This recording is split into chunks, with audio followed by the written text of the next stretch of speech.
Today another video, how to improve your listening.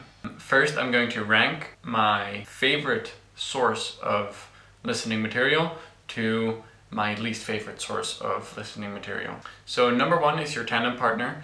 This is the person you're speaking with when practicing your language. How do you find this person? You can find people on the app Tandem, Hello Talk, and Facebook groups. There are lots of people out there that want to learn a language as well, and I simply posted a post in a Facebook group and said that I want to learn German. Asked people if they want to learn any languages that I speak and that I can help with. It took a while to get a response, but eventually I found some people that wanted to actually practice with me, and it's just a matter of having coffee with these people and practicing the language. It's very easy.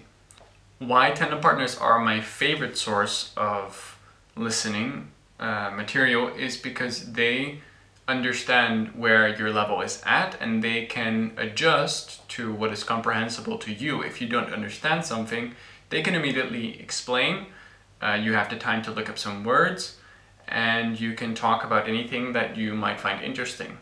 Number two are things like podcasts, YouTube, or Netflix. For me, my favorite is podcasts nowadays because I can listen to it anywhere and anytime. I don't need internet. I simply download the episodes from my home with Wi-Fi, and then when I go cycling outside or going for a walk or I don't know, doing anything where I don't need my brain, but I need my hands, or I need to cycle or go somewhere. For example, you can do it when washing the dishes, cleaning your room, commuting, whatever. But this is a lot of time in your day where you could actually be improving your listening. In the last 2 months, I listened to about 100 hours of podcast material.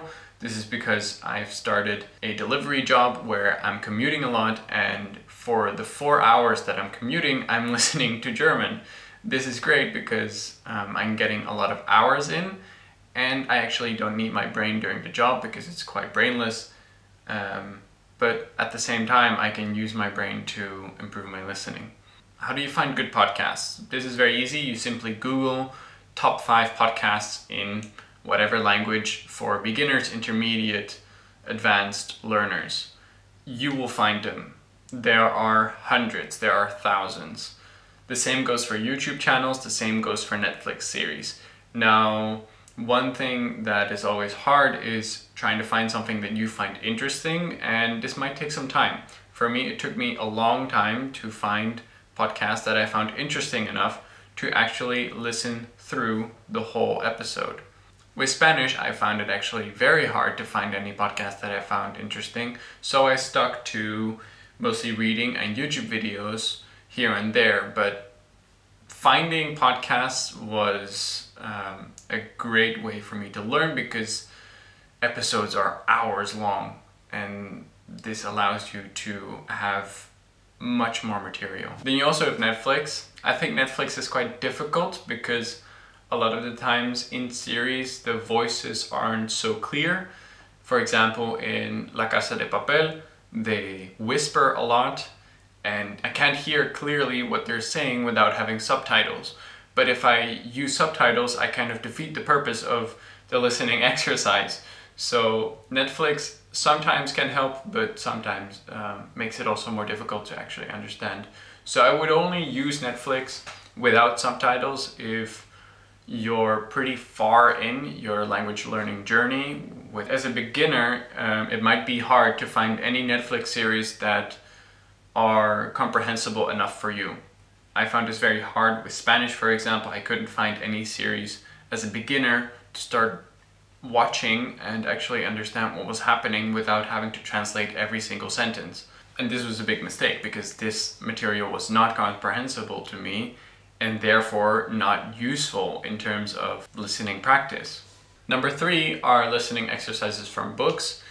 I would not use these at all. I haven't. Number 1 is because it's too boring. Number 2, because setting it up is just too time consuming. You need a CD player, you need a computer, you need the book, you need everything set up right so that you can start doing the exercise. Using podcasts or YouTube videos is way faster because you can search for it and immediately have it then and there. Podcast is even easier because you don't need your hands while listening. Some things to remember when trying to improve your listening is, one, that you're only improving your passive vocabulary when you're doing this. There are two types of vocabulary, passive and active. And passive is the part you understand, and active is the vocabulary that you actually use when you're speaking or writing.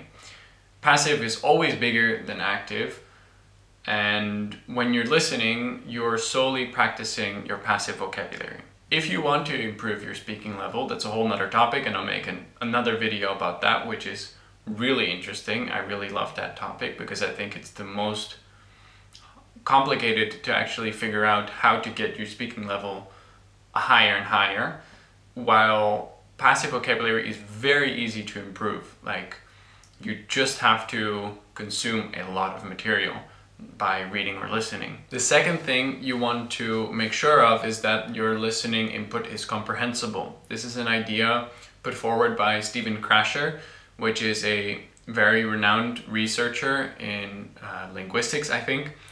And what he says is that basically if the input is not comprehensible, nothing is happening. So you need to find material that is comprehensible to you at your level. This was the biggest mistake that I have made in the past, where I simply said to myself, I don't care about ambiguity, I don't care about the pain of not understanding what I'm listening to, I will just throw myself into a Netflix series that is way too hard for me to understand. And as a result, I lost motivation, and in terms of learning, not much happened. So you have to find something that is on your level. So a short summary of this video. Number one, get a tandem partner. This is the best thing you can do for your language practice journey. Number two, find a podcast that you are able to listen to and understand. And number three, stay away from listening exercises from books or these kinds of materials because they are not as genuine as the other ones and are hard to set up. If you enjoyed this video or found this helpful, please put a like down. This helps other people find this video as well. And subscribe for my future videos. If you have any suggestions of what kind of videos I can make in the future, leave it down in the comments below as well. And until the next video, ciao!